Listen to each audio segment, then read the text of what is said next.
Hi, friends. Welcome again to another episode of Beyond the Clouds Edge to Edge Transformation. And that transformation includes every facet of what we are doing in the technology space and how it's affecting us. Over the years, I got to know Rob Maines from the good old days of Sun Microsystems. He's doing something really exciting lately. Rob, tell us about how did you become the Rob Maines I know today? That's a very kind introduction. I've been in engineering about 45 years. It really started when I was in third grade when I got interested in radio transceivers specifically, and I credit my dad for that. He was an engineer himself. So you could argue that I was brain damaged at an early age, but I quickly became interested in this and then learned about Kirchhoff's voltage law pretty early on in my life, and quickly realized that I needed to learn algebra and advanced mathematics. Thankfully, my dad was a good tutor and was very patient and taught me a lot of this, or helped me through my secondary education years, and then that got me my start. I was fortunate to both have a good engineering education, but then also coinciding with good professional experiences, both as a summer intern working for like General Electric 2 different times, and then Bechtel Power Systems. So I originally started my career in electric power systems, which may be surprising to people. I got me interested in specifically in electronic design, automation, and how chips are built and constructed. It's nice how that dovetails into machine learning and artificial intelligence, a current interest, which is most people. But I was working with General Electric for power system simulation, specifically like if there's a fault in a power system, like a line goes down, it causes transients. You need your electric transmission systems to be able to handle that. So they were doing a lot of this works on digital equipment VAX computers at the time. This was like 1978, 79. So I just found that all fascinating. So that was really the genesis of my career. Then when I graduated in 1983 from Union College in upstate New York with a bachelor's in electrical engineering, I was fortunate to get a job with IBM. And I was grateful for that job for many, many years. They also paid for my master's degree in computer science, which I, again, appreciated. And that really was the baseline foundation. I worked with Tom Williams of LSSD fame, who I was sad to learn he passed away not too long ago. He was a great mentor. I literally met him in Poughkeepsie, New York, because when I started working for IBM, they wanted me to design this chip to generate pseudo-random test patterns for testing the chips that go on TCMs, which are thermal conductive modules, liquid cooling based things, because they put out like 1200 watts. Surprisingly, so does these AI-based chips that are used now. That's the same amount. You got a hot plate in your data center. I remember when I started my first project at IBM, they said, hey, we want you to design this chip. So I said, oh, great, let me look into some flip-flops. No, you're going down to Poughkeepsie to LSSD school, and you will learn about scannable logic. That's how I got my start. That's fascinating. I remember LSSD, level sensitive scan design, and it was the gold standard in making sure chips and systems are fault free and of a very high quality. That's how the whole DFT revolution began. You started your career in power systems. And at the time, it was only restricted to large power lines and power transmission. Today, as you correctly pointed out, every single chip needs good power design. They're all power hogs. Have you been keeping up with the trends, all the complexities around it? Not as much. I really have focused more on artificial intelligence, machine learning, large scale models, and the complexity involved in that. I really was more interested in the software aspects and analysis of problems in particular, as opposed to being a design person. So I'm conversant in design, but that's not really where my passion and or interest is. Can you tell us about what's going on with artificial intelligence, machine learning, and design of chips, manufacturing of chips? There's a great potential for this. In CHIPS Alliance, I've been working with 4 different universities trying to get National Science Foundation funding for constructing artificial intelligence, machine learning for chip design. I know that there are a couple of commercial offerings out there. I suspect that it's somewhat nascent in terms of what it can do, but certainly it is of interest as a way to better encapsulate the knowledge that a physical design integration engineer might have, or a design verification engineer as well, to help accelerate the capability of implementing and taping out a chip design. Now, what are the objectives or goals of the CHIPS Alliance? I attended the recent meeting and it was really amazing. The people who are participating in it and are coming together to create standards in this area is really amazing. It is interesting. It's as with any technical problem, or really any problem, it's a journey. We are starting to see folks coming together, realizing that the scope and complexity of the problems, it takes many eyes, many minds to work on it, and they may not all reside under one roof, so to speak, which certainly 30, 40 years ago, that was always the case. Having come from IBM, as I mentioned, you definitely saw that. And you still see it, like Apple, pretty much everything pretty close to its vest. You really do need to find a way to work collaboratively with others in the world on some of these difficult problems, because there's just a lot of things or nuances that need to be understood and looked at. And so getting different perspectives on that and then amalgamating that into a solution is the real trick or key to it. Very true. There are big companies like Google and Microsoft, and in the chip area, Intel and AMD, who have enough critical mass. I still see them participating in activities like the CHIPS Alliance. What is in it for them? Even though Intel has critical mass, or AMD does, AMD works with its foundry partner, TSMC, very closely, as does Intel. What they see for that in themselves is an opportunity. One is to create interest in their technology and build a different market, perhaps, than what they thought in the past. Also, in terms of working together on difficult problems. So like this Root of Trust project that we have, known as Calyptra, which Google, Microsoft, AMD, and NVIDIA are the founders of. You've got a lot of smart people working on this shared problem, creating a more secure environment in the data center that is not easily penetrable by hostile actors. By bringing in different parties from different perspectives, you get the best ideas. Microsoft and Google, they compete on many different things, but this is definitely an area where they are cooperating together. We may see something future in artificial intelligence too, where there's more collaboration on things. We're trying to get a project right now in the CHIPS that may be along those lines as well. So we'll see. But that's really what CHIPS is about. I worked at something called Somerset 30 years ago in Austin, which was PowerPC for Apple, as it turns out. It's where IBM, Motorola, at the time now Freescale, or NXP, laying down of the swords. That's really what CHIPS is all about. Different warriors coming together, putting down their swords and trying to work on different problems. It's really necessary in order to go to the next step. If you look at the recent things that have happened, OpenAI started as the nonprofit that brought together the best minds on earth so that they could create these platforms going towards artificial general intelligence.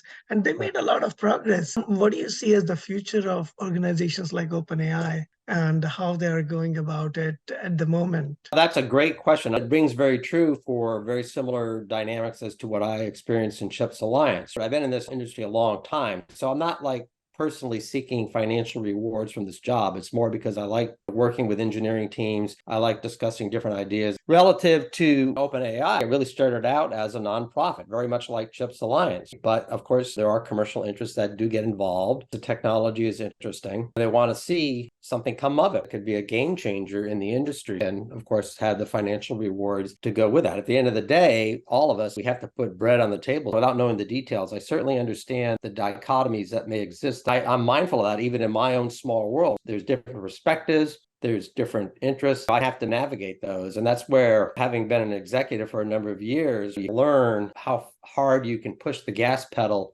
and how quickly you can let the clutch out without stalling the car to keep things moving forward. There's just a lot of economic pressure to turn these things into real products. That's what's hard. Sometimes success becomes its own enemy. They've done so much and in such a short time, 5 to 7 years. It's not clear where OpenAI.org will go forward from here, let alone OpenAI.com. It will be very difficult to see where it does go, because you really have a fundamental bisection of commercial versus nonprofit type interest. I see that in CHIPS Alliance too, in some regards. We have very much open source proponents on different topics, and we have those that are more like melding open source versus commercial interest. I've been on both sides of the fence, so I get this. Along with the CHIPS Alliance, I've been involved in a couple of other initiatives like UCIe, the Universal Chip Interface, and also OCP, the Open Compute Project. And I know that Linux Foundation is also involved in the CHIPS Alliance. For the viewers, could you give a big picture of how all these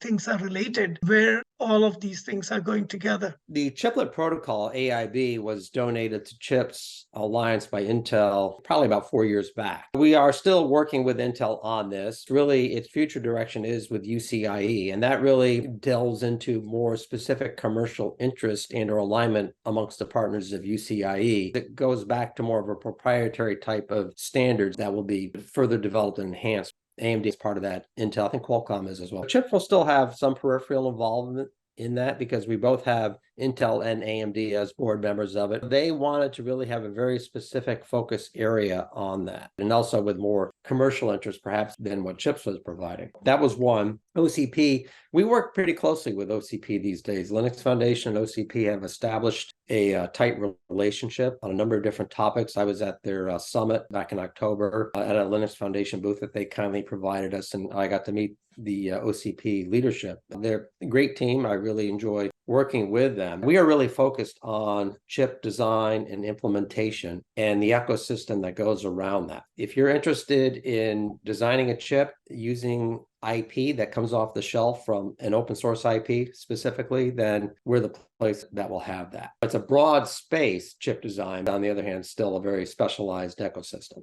Whereas OCP, they will delve into that some, of course, but they cover a lot of different topics like quantum computing, cloud. They cover a much broader spectrum. So the fact that we can fit into their overall ecosystem and provide interesting topics, it's a good match. To summarize what you said, the Open Compute project is very broad and includes everything to do with the new way of computing and AI, machine learning, quantum computing. Chiplet UCIe is very specific and deals with how chiplets are made and how they would integrate, and therefore more in the area of design towards manufacturing when you put it with the foundries and make these complex chips. Whereas CHIPS Alliance comes somewhere in between, where how do you design chips? How do you do it economically? How do you do it fast? And how do you do it for the new brand of chips that are coming in? Is that correct? That's fair. Just to be clear, Linux Foundation will not sign non-disclosure agreements with whatever company it may be. Because of that, as an example, we don't have access to 3 nanometer technology, say from TSMC, which is fine. That's not really where we're parked. But that doesn't let us necessarily understand all the work required to design a chip, do the EDA work for like a 3 nanometer process. I was quite impressed with the work that Apple shared in terms of its new M3 processor. I don't necessarily understand fully the architecture specifics, but in terms of the design enablement required to make that happen is an impressive task. And that's what I used to do when I was at Oracle. The way I saw it when I attended the CHIPS Alliance meeting, and I really got to talk to many people, was that what you folks are creating is like the Linux base. How do you take chip design and up-level it so that everybody can work from that base and not have to go back to designing every little detail on their own? Is that true? Where do we stand today? What are the prospects going forward? That's exactly what we're trying to do. Just similar like in the software world, there was a time you had to write your own linked list or your own hash table function or whatever. Nowadays, you don't grow turkeys in your backyard. You go to the grocery store and get one or whatever it is you want.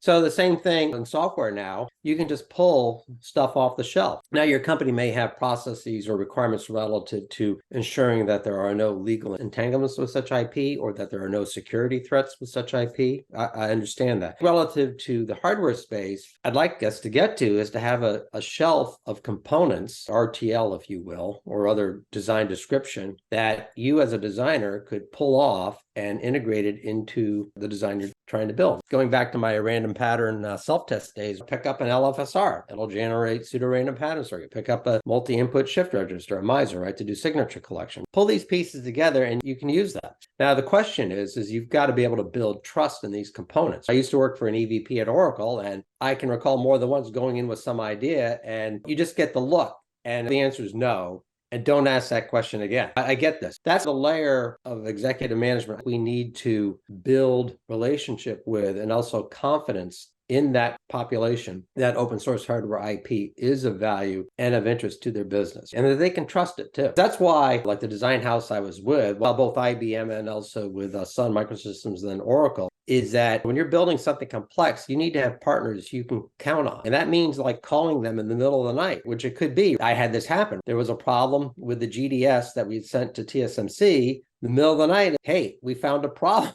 here. Didn't you guys see this in LVSDRC? And then we work with our other partner, Siemens, And it's like, it was a problem on our side. It wasn't their problems, but they were all there to dive in to help figure out what the root cause was. But that's the support you need. You're talking about, in the case of microprocessors, you're talking person years worth of investment in terms of design time, NRE. You're talking lots of money in terms of your EDA contracts, and then the silicon time for advanced nodes, quite lengthy. You don't want to find out a problem. I should also add, that's a distinguishment between hardware and software people. My analogy is to like the Apollo 13 movie. The actor who played Gene Kranz says like failure is not an option. That's the way it is. When you push that button, you're sending off Apollo, so to speak. You want to make sure it's going to work. At the cutting edge today, we're talking tens of millions of dollars to get a new chip out. Is it even realistic that we can contain this cost? That's a good question. In terms of innovation from small startups, I learned this philosophy from working closely with Google, and this is Tim Ansell's group. A lot of value can be achieved from older process nodes. For someone who pretty much their entire career has always been on the latest and greatest process node, there is a place for that, like in the latest iPhone or the latest Mac, and of course there's similarly Intel type offerings. There's a lot of value and learning that can occur in older process nodes, which as a result have a lot lower cost. Effectively, in some regards, it's almost risk-free, comparatively speaking, because there's a short turnaround time on the silicon.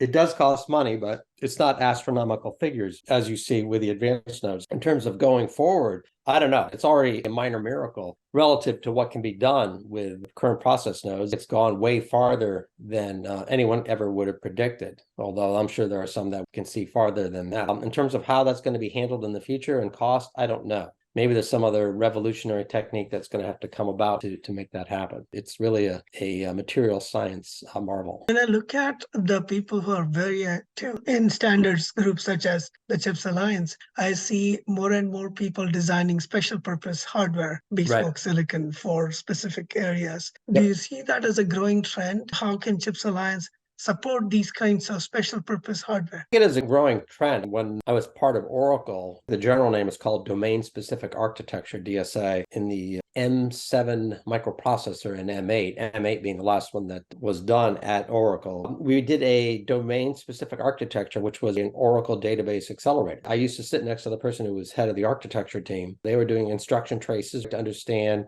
the different database specific calls that were made, and looked at how to implement that in hardware and hence accelerate the overall operation of the Oracle database. More broadly, that continues to be or will be where you will see advantages in terms of what can be done in silicon. What was formerly done in software is translated into actual machine instructions and then building hardware that specifically goes around that. Of course, you will have your general CPU that will be accelerated by different types of specific macros or architectures that come about. The way chips can help in that area is that these things could then become like building blocks that could be offered in the portfolio of items that we have. So like we have a RISC-V core, which came from Western Digital originally. We call it VIR. We have this root of trust macro called Calyptra. We may end up with this AI-based chip or macro, originally be seeded by Google as another example. So I think we can continue to build this portfolio of different things that could then be used to build an SoC. It could be used to build part of a chiplet package. There's a lot of opportunity to build this all up. The beauty of making these things open source is that they can be adopted by a startup, as an example, to help jumpstart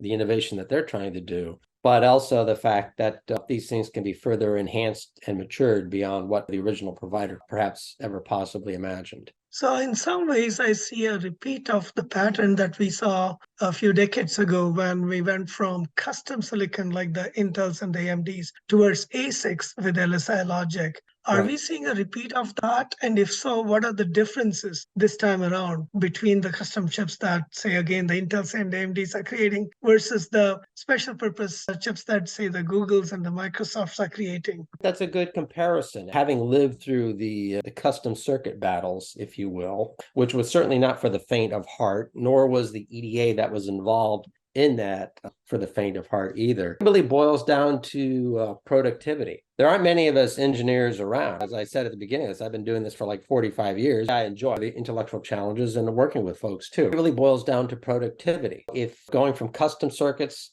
and designability or manufacturability, that's the other important part. I know specifically like from doing like the cell libraries when we were working on 7 nanometer at TSMC, Oracle designed the entire stack itself. in part because it was hard to find partners that could work at that advanced node. But also, in terms of productivity, the design rules have just gotten so difficult. It's only a small set of people probably in the world that can really do that. Going out and designing your own standard cell library is probably not something you're going to go do, or necessarily have the team of people to go make that happen. So if you can leverage these pieces from other partners, that's a huge advantage. And then extending on to what you were asking, if you can pick up a already designed macro, maybe it's already designed in a process technology that you're interested in, that's going to save you a lot of time and money. That's the difference. So that's really part of the reason we switched from full custom design to more of a cell-based type design. The amount of resources and horsepower to make that all work is just too much. The amount of custom design that's done in a chip is pretty small these days. But those are special people. These are hard problems, and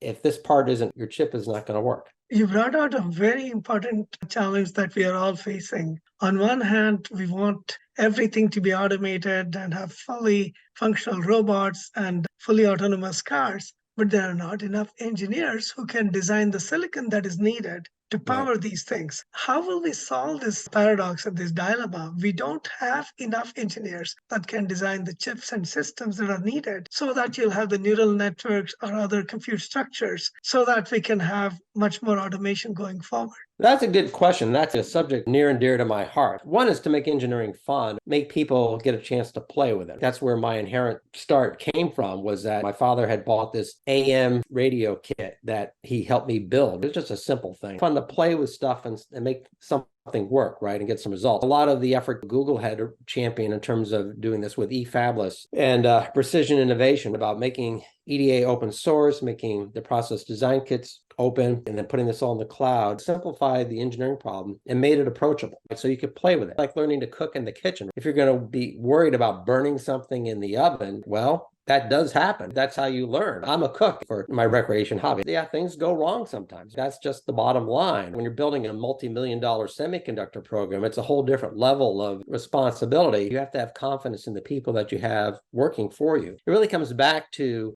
getting comfortable with it and understanding it. Having a desire to learn mathematics and enjoying mathematics, that's a fundamental aspect of it. Again, that's a part of providing proper secondary education and mentoring, nurturing. I can remember I went to Clarkson first up in upstate New York in the far north. So like I spent a lot of my time up in Truckee, California, and people ask me, how do you endure the winters? And I said, I went to the university up near the Canadian border. I said, that's cold. I said, this is nothing. This is nice. California weather is pretty nice, as we both know. I used to go to problem sessions with the professors. I can't figure this stuff out. So they would sit and very patiently explain this. If students can get that nurturing, whatever the setting may be, it could really help. You need somebody to help build confidence in what you're trying to do. So if you have the interest in something, how it works, then it's really just a matter of somebody taking the patience. In fact, going back to Tom Williams, who was one of my mentors, I was trying to understand something about prime numbers and pseudo-random pattern generation. And I remember I told him, it's like, Tom, I'm embarrassed to say, I just don't understand this. He says, it's not a stupid question. Let me try to explain it to you in a different way. And he did. Here's an IEEE fellow. It was a great role model for me. Working with Tom Williams must have been amazing to have invented and grown this whole highly reliable systems from the chip level, IP level, all the way to large systems. And today, these kinds of technologies are there in every single product that we get in the market. For whatever reason, he was very kind to me. I'll be forever grateful. You made an analogy between cooking and building chips, from potato chips to computer chips. The complexities are much different, and that's why the number of people making computer chips is so small. I know you've worked on such complex projects as Lava. You and I worked together at Sun Microsystems, building a whole suite of EDA tools for custom chips in those days. How did you find that work-life balance so that you could continue working for 45 years without losing interest in this space? My kids ask me the same question. I have a great partner in my wife, Lori. The other thing is I exercise every day, and I would carve out time for that. I can remember one time I was riding in Los Altos Hills at about 6:30 in the morning. The executive who I worked for at the time, John Fowler, had some engineering meeting that was supposed to start at 9. I started riding like at 6:30 in the morning, and I went out past Stanford, then climbed up Page Mill Road, and I was coming down Moody. I hit a patch of ice and I nearly bought the farm. I managed to pull the bike out and I was okay, thankfully. Exercise has been a key aspect of me keeping my work-life balance. I also say that I was a large fan of strong coffee, like Pete's or Starbucks, drank 12, 16 cups a day of that. You didn't know me back when I was working down at PowerPC, but I used to go in to work like at 4 a.m. and work on code. Unfortunately, the engineering team learned that I also came in early, and they used to come darken my door sometimes at 5. I used to have 100-hour weeks for at least 10 years. And I got burned out when I joined Sun Microsystems in Sunil Joshi's team. I insisted on doing that with the condition that I would have work-life balance. I was religious about it. It's hard to get out of burnout. Very important to have that. Sunil was a great boss. I worked for Sunil for 8 years, and he taught me a lot. It's an important aspect. Any company that's required me to work like 80 hours a week or more, not necessarily required, but that's what the job dictated. I didn't last there long. I'm not going to work till I'm blind. I was with a startup. I had to work some weekend. I was supposed to take my kids skiing, but trying to get a product out. I can't keep doing this. That's just not where I am. I will say that when I was working on PowerPC, I regularly did log 8-hour weeks. I don't quite know how I did that, but those were younger days. In what ways has your work transformed your life, both your family life or how you are as a person over these decades? That's a good question. I certainly have learned much better over the years to work with a broad spectrum of people, transforming from an individual contributor, being a software developer primarily, to being a team leader, to being a manager, to being an executive, both a technical executive and then an actual managerial executive. You learn things along the way. And you also learn that you yourself don't know everything. So you come to rely upon people of different domains. As a VP, I certainly understood the engineering side of things, both the hardware part and the software part, but you have to understand working with finance, working with legal, working with HR, and coming to rely upon those folks to help you, to give you guidance in terms of how to make things happen. That's what I've learned over the years, that it's not just me, myself, it's what others can help me. Really working with people, valuing what they have, understanding their personal lives too. You become invested in what folks have to offer, and they become your friends too. That's the great thing. You develop these personal relationships. So it really helps you bring the whole ecosystem together. Very true. That's how we reconnected after more than a decade. It almost felt like we knew each other yesterday. That's true. One of the reasons I'm hearing from young people why they don't want to get into semiconductors, there's a lot of fear. Things are changing rapidly, and there may not be jobs in future. Everything will be done by robots. What are your thoughts on that? That's a good question. There's a couple things, at least for myself. One is always be curious about things, intellectually curious. That's the first thing. The second thing is to be flexible. I don't downhill ski anymore. Being flexible is an important thing. Expect the unexpected. If the unexpected does happen, you're not surprised because things are going to happen. The other thing is to have a good, solid, fundamental knowledge base. I still have all my engineering books right here beside me. There were many times over the years where I've gone back.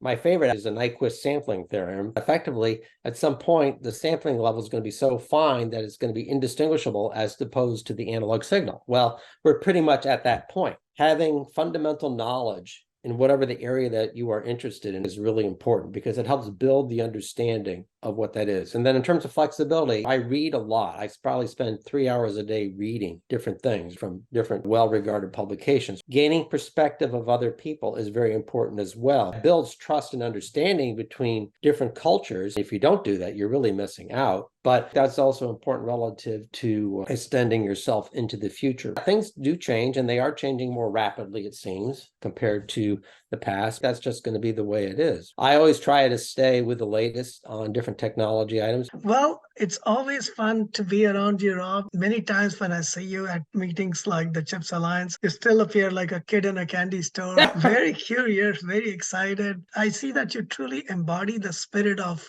learning all your life and learning how to learn. And to people who are listening out there, that's the most important thing, no matter what we want to do. Yes, things are changing every day, different and complex every day. If we keep this attitude of learning new things and being open to possibilities, opportunities are endless, really. I don't see any slowdown in the job market long term. I would just say one other thought that just came to mind as you're mentioning that. I'm a shy person by nature, an introvert. My first mentor, Tom Williams, who I mentioned earlier, told me, is don't be afraid to ask questions. There's no such thing as a stupid question. I carry that with me as an inherent attribute. And the other mentor I just want to mention as well was Joe Hutt, who I worked for at IBM for many years and then also at Magma for a bit too. He was a great engineering leader. The role of coaches and mentors is increasing when we have so many transitions that are happening as the world is becoming global and the teams are becoming very diverse around the world. It is important to know how to work with people